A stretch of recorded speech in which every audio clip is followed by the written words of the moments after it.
Louvado seja nosso Senhor Jesus Cristo, para sempre seja louvado. Está reunido em nome do Pai, Filho e Espírito Santo. A graça do nosso Senhor Jesus Cristo, o amor do Pai e a comunhão do Espírito Santo esteja conosco. Queridos irmãos, irmãs, cordial bom dia. Retornando aqui a gravar para levar a sabedoria divina para vocês. A cada um de vocês que queiram realmente mergulhar nas intimidades, em sua própria intimidade, através das páginas de frente das paranhadas. Hoje eu vou falar sobre ansiedade. A doença típica dos fugitivos, e somente dos solitários, é a ansiedade, porque ela é fundamentalmente o vazio. E o sintoma específico dos dois grupos é também o vazio ou interrupção das energias. A ansiedade é filha do medo e irmã da angústia, mas não se sabe de onde começam ou acabam as fronteiras entre uma e outra. A ansiedade nasce e vive entre a tristeza e o temor, entre o vazio e a violência, entre a luta e a inércia. Parece com a apatia e o tédio da vida, e a pessoa pode ter vontade de morrer, mas não é compulsiva nem agitada. Quando a ansiedade é de caráter neurótico, quer dizer que tem as raízes mergulhadas nos conflitos profundos e dos problemas não resolvidos.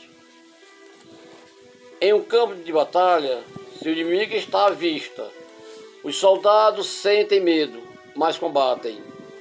Se, porém, ficarem sem comunicações, isolados da retaguarda, porque o inimigo cortou as linhas telefônicas, então não deixam tomar pela ansiedade e ficam paralisados sem saber o que fazer.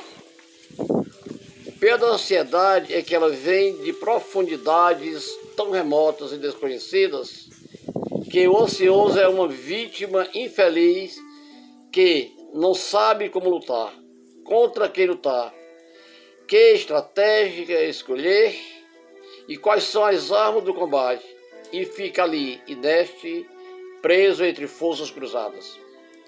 Vive tenso, com uma tensão que é mais profunda e mais permanente que a angústia. Se você está atravessando a rua e vê um carro que está vindo à sua velocidade, fica com medo, mas esse medo movimenta seus pés para buscar lugar seguro. Mas se você se vir de repente no meio de carros que vêm de todas as direções, certamente vai ficar paralisado pela ansiedade. A ansiedade é uma sensação tensa e latente, em que se junta a paralisia da catalepsia com a angústia do parto, o pânico da vertigem com o pressentimento de um terremoto. Há diversos graus e formas de ansiedade. Uma é a ansiedade do indivíduo a quem comunicam que tem poucos dias de vida, ou que descobre que foi caluniado. Outra é quando pressente ameaça e devia ser marginalizado no seio da comunidade, ou de já não ser querido, ou que a sua imagem ficou notavelmente deteriorada. Quando em uma comunidade cada um busca o seu próprio rumo e só se preocupa com os próprios interesses, estão tão juntos e tão distantes. Todos sofrem o assalto da ansiedade, e a não ser que consigam suprimi-la por meio de fortes compensações. A fonte fecunda da ansiedade é a falta de sentido da vida. Isto é o vazio. Tanto os fugitivos como e principalmente os solitários são galhos cortados da árvore da vida. A árvore é o seu próprio mistério. Quem sou eu? Qual é o projeto fundamental da minha vida? Sou consequente com esses compromissos e comigo mesmo? Chamamos de autenticidade o fato de alguém ser ele mesmo.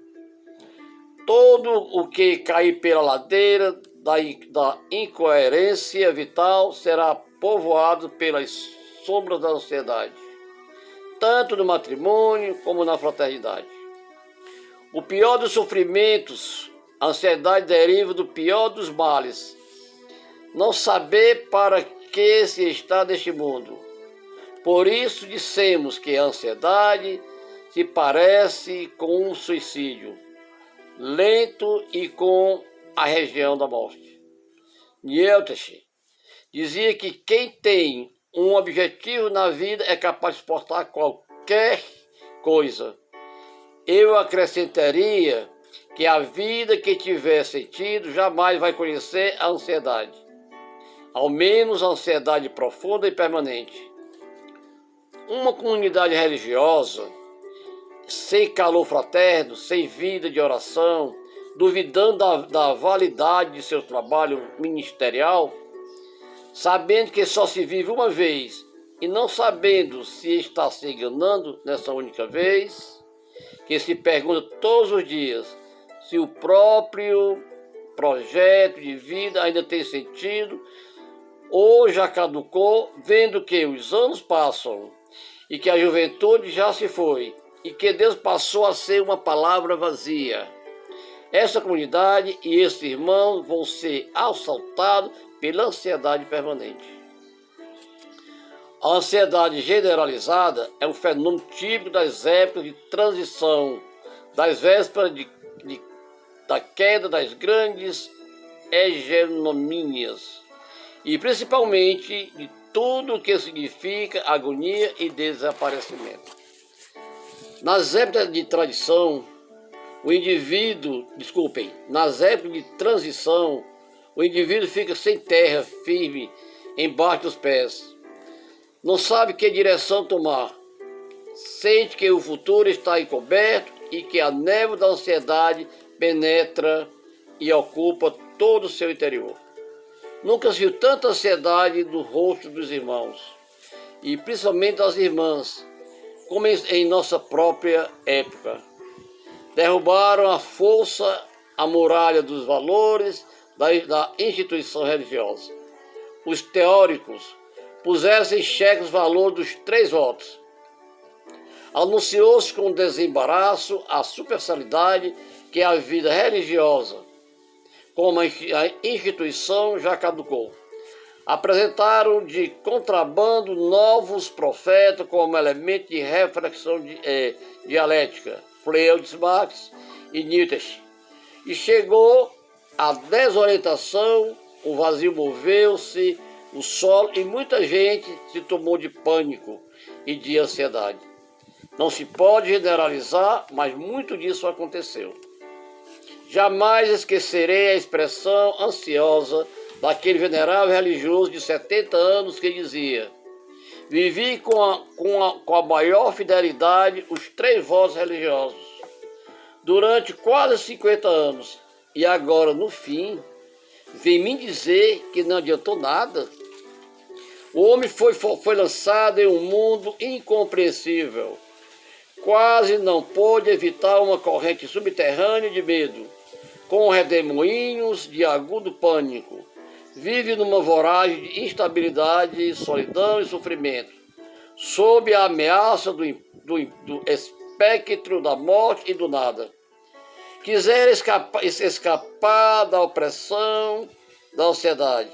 A falta de sentido é mais terrível que a angústia, porque se existe um propósito de vida definido, é possível suportar a angústia e o temor. Quando perguntamos a alguém se tem planos pelos quais lhe daria a vida, obtém-se quase sempre uma resposta afirmativa. Até a pessoa mais deprimida, se lhe perguntarmos cruamente, então por que você não se suicida? Ficará inicialmente assustado e logo descobrirá razões que estavam semi-encobertas para mostrar que vale a pena continuar a viver. Podemos arriscar nossa vida pelo valor de um projeto pessoal, mesmo quando não estivermos seguros do êxito. Os membros da resistência francesa na Europa de Hitler sabiam que tinham poucas probabilidades de êxito, mas sentiam que seu objetivo era alguma coisa pela qual valia a pena dedicar-se e até sacrificar a vida. Os sofrimentos e a morte são superados quando o homem tem um ideal. O sentido da vida para o religioso é o próprio Deus, sem dúvida. Na flor de sua juventude, o religioso deixou-se seduzir pela personalidade de Jesus Cristo. Convenceu-se de que Cristo era uma causa que valia a pena. Renunciou às outras opções e disse: Jesus Cristo é meu Senhor e eu embarco contigo. Vamos para o alto mar e sem retorno até outra margem. Desde esse dia, Deus foi para ele a fortaleza na debilidade, consolo na desolação. Todos os seus desejos foram atingidos. Foi totalmente coberto pela presença dele. Todas as suas capacidades se transformaram em plenitudes e a ansiedade foi desterrada para sempre. O único problema do religioso é que Deus seja nele e para ele verdadeiramente vivo. E se essa condição for cumprida, poderá sofrer as ameaças dos fracassos, das enfermidades e da morte, mas nunca a da ansiedade.